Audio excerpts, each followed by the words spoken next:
Quanesha has a really inspirational, fascinating story. Why don't you give us a little bit of history or some background? Yeah, I loved it. I love going over this. This is like one of these good news stories, and you love being able to get behind somebody like this. So Quanesha Burks started out, her story, she started out at McDonald's, and she had this goal. She wanted to be able to go to college. And so she was making $100 every 2 weeks, and part of the money she was using to just help her family and of herself and living with her grandparents.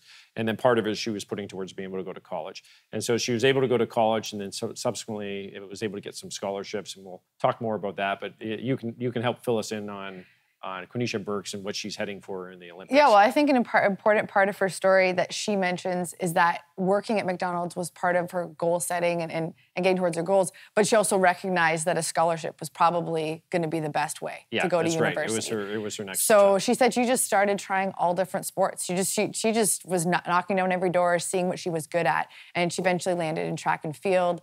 She played basketball as well, so she's done a whole bunch of things. I can't believe this. Like, she actually thought she was going to be able to really excel in basketball, and she was only running to be able to keep in shape for basketball. And then they said, "Hey, you should be doing track and field as well." And then that track and field is now translated over to long jump. Absolutely, and she's had to overcome a lot of challenges, even just with qualifying. I mean, even just most recently, she had an injury that they weren't sure what it was going to look like, whether she was going to even be able to make it.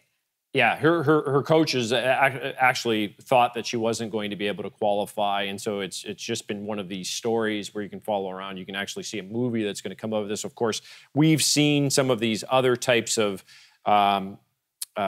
stories where people have been able to overcome challenges in great measure. Michael Oher, LeBron James, et cetera, and we'll get into those in a bit. But give us a little bit of understanding. We've got the Olympics, which is opening tomorrow. That's right. She's going to be competing as of August the 1st in long jump. She's going to be going for the gold. Yeah, so Sundays are the preliminaries or the qualifying within the Olympics, and then I think the finals are on August 3rd. So within a week, we're gonna know the outcome of this story. Okay, so I'm looking forward to seeing this, and then she's hoping from her scholarship to be a school teacher or a sports psychologist. So we're hoping that translates for her. But when we take a look at other stories, we're seeing some of the greats, like LeBron James actually has a similar story. He grew up not knowing his father, and in fact, that's never really translated in his life.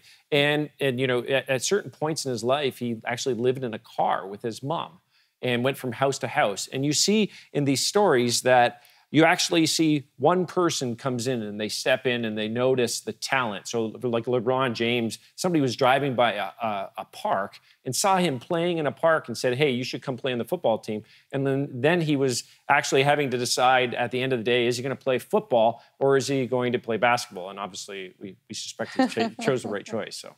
Yeah, absolutely. I mean, I think it's interesting if you look at all these stories, LeBron James, Crum Butler, Michael Oher, all these different people who had really, really challenging beginnings. And it took somebody noticing them or just the right opportunity. But I think important part of it was goal setting. And I think that goes back to what Quanesha talks about. She said, even from when she worked at McDonald's, she just would set a goal and she'd achieve it and she'd move on and do it that way. And I think it's inspirational for all of us that we all have things we could achieve that way. Yeah, and you see those stories actually translate in some of the other people that you mentioned. Crum Butler, by time he was 15, I think he was in jail 11 times. He had his first handgun at 12. But there was a transition that came into place. He set his goal, and away you go. And then these other people that have come alongside. So it's just great to be able to see this, and I think that it's great to be able to highlight stories like this, so that we can actually see that this hope translates not only to Quanesha Burks but to others as well. Yeah, I think in the world of sport, if you look at someone like Bethany Hamilton or other people who have, physical limitations that they've excelled past, that we can also apply that to our individual lives outside of sport, wherever we feel a limitation. Well, and on that note, we're going to quote from world-famous surfer Bethany Hamilton, who stated, "People can do whatever they want.